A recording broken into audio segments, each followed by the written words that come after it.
আসসালামু আলাইকুম। Gen cooking and ভ্লগের আজকের পর্বটি দেখার জন্য আমন্ত্রণ রইল। কাছে দূরে দেশে বিদেশে যারা আমার সাথে আজকের রেসিপিটি দেখবেন সবাই অনেক বেশি ভালো আছেন আশা করছি, এবং সবার জন্য রইল অনেক অনেক শুভকামনা ও ভালোবাসা। তো বেগুন ভাজা তো আমরা সবসময়ই খাই। আজকে এই বেগুনটাই একটু অন্যরকমভাবে রান্না করব, আশা করছি সবার কাছে ভালো লাগবে। চ্যানেলটাকে সাবস্ক্রাইব করে পাশে থাকবেন। এই জন্য আমি লম্বা ধরনের বেগুন নিয়েছি। 5-6টা বেগুনকে আমি মাঝখানে একটা ফালি দিয়ে নিয়েছি। যদি বেগুনটা খুব বেশি মোটা হয় তাহলে কিন্তু 4 টুকরো করে নেওয়া যেতে পারে। বেগুনটা ভালোভাবে ধুয়ে আমি প্রায় 10 থেকে 15 মিনিট পানি দিয়ে ভিজিয়ে রেখেছিলাম। নর্মাল তাপমাত্রার পানি দিয়ে ভিজিয়ে রাখার পরে উঠিয়ে শুকিয়ে নিয়েছি এবং লবণ এবং হলুদ মেখে নিচ্ছি ভেজে নেওয়ার জন্য। অর্থাৎ ভেজে নিতে হবে প্রথমে এই বেগুনটাকে। এজন্য লবণ আর হলুদ আর সামান্য মরিচের গুঁড়ো মেখে রেখে দেব প্রায় 10 মিনিটের মতো। তারপর প্যানে তেল দিয়ে তেলটা ভালোভাবে গরম হওয়ার পর আমার স্কিপ হয়ে গিয়েছে প্রথমের অংশটুকু,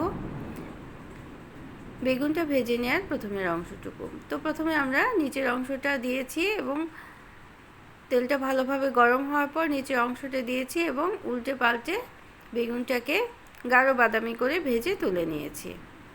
তো আমার রেসিপিগুলি ভালো লাগলে একটা লাইক দিয়ে দিবেন, প্রয়োজনে কমেন্ট করবেন আর শেয়ার করতে পারেন ফ্রেন্ডস অ্যান্ড ফ্যামিলির সাথে। যারা আজকে প্রথম আমার চ্যানেলটিকে ভিজিট করছেন তারা চাইলে চ্যানেলটিকে সাবস্ক্রাইব করে বেল বাটনটাকে প্রেস করে আমার সাথে থেকে যেতে পারেন।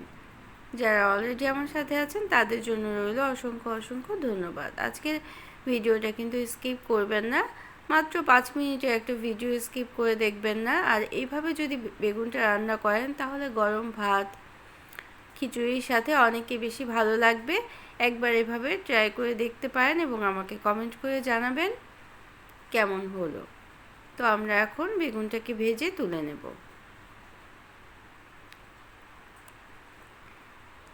তুলে নেওয়ার পর এই প্যানের মধ্যেই যে তেল থাকবে সেই তেলের মধ্যে আমরা প্রথমে কালি জিরা ফোড়ন দেব এবং 2টো শুকনো মরিচ ভেঙে দিয়ে দেব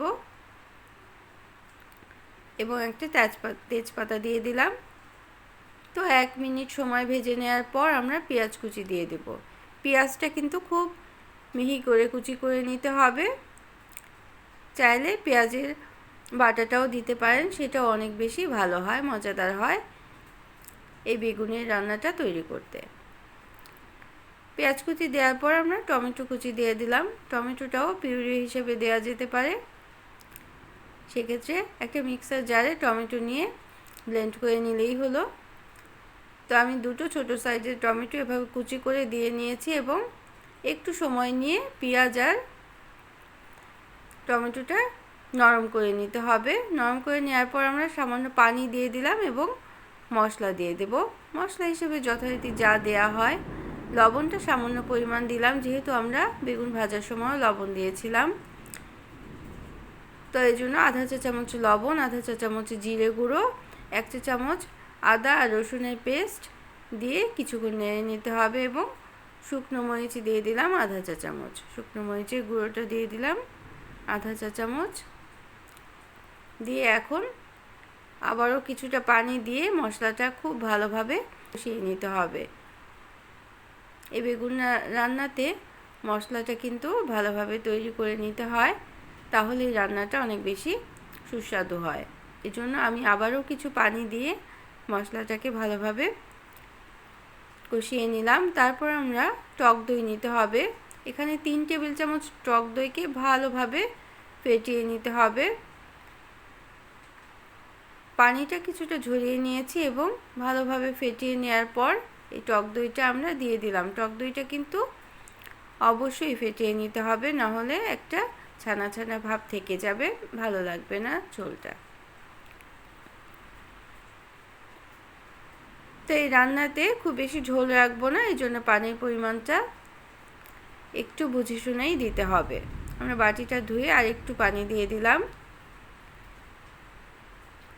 এখন আমরা বেগুন যে ভেজে রেখেছিলাম সেই বেগুনগুলো দিয়ে দেব। বেগুনগুলো দিয়ে মাত্র 10 মিনিট রান্না করে নিতে হবে। আমি আরও আধা কাপ পরিমাণ পানি দিয়েছিলাম। পানি দিয়ে 10 মিনিট রান্না করে নামিয়ে নিয়েছিলাম এবং নামানোর আগে অবশ্যই আধা চা চামচ চিনি দিতে হবে এবং গরম মশলা গুঁড়ো দিতে হবে আধা চা চামচ। এই চিনিটা দিয়ে দিলাম। কাঁচামরিচ ফালি দিয়ে দিলাম, প্রায় 4-5-6টা কাঁচামরিচ আমি মাথার অংশটা কেটে নিয়ে ফালি করে দিয়ে দিয়েছি এবং এভাবে করে 10 মিনিট রান্না করে নেওয়ার পর আমরা নামিয়ে নেব। তো এই বেগুনটা অবশ্যই কিন্তু খিচুড়ি এবং গরম ভাতের সাথে পুরোপুরি জমে যাবে। অনেকে কিন্তু রুটির সাথেও খেয়ে থাকে, পোলাওয়ের সাথেও খাওয়া যেতে পারে। আর পরিবেশনটা যদি সুন্দরভাবে করা যায় তাহলে এই বেগুনের রেসিপিটা অনেকই বেশি লোভনীয় হবে সবার কাছে, আশা করছি। তো কেমন লাগলো অবশ্যই জানাবেন এবং বাড়িতে যদি রান্না করেন তাহলেও জানাতে ভুলবেন না প্লিজ। ধনেপাতা কুচি দিয়ে দিলাম এবং গরম মশলা গুঁড়ো আমি ছড়িয়ে দিয়েছি উপর দিয়ে। এখন আমরা নামিয়ে পরিবেশন করে নেব। যারা এতক্ষণ আমার সাথে থাকলেন সবার জন্য রইল অসংখ্য অসংখ্য ধন্যবাদ। সবাই অনেক বেশি ভালো থাকবেন, আমাদের জন্য দোয়া করবেন। Thanks for watching. আল্লাহ হাফেজ।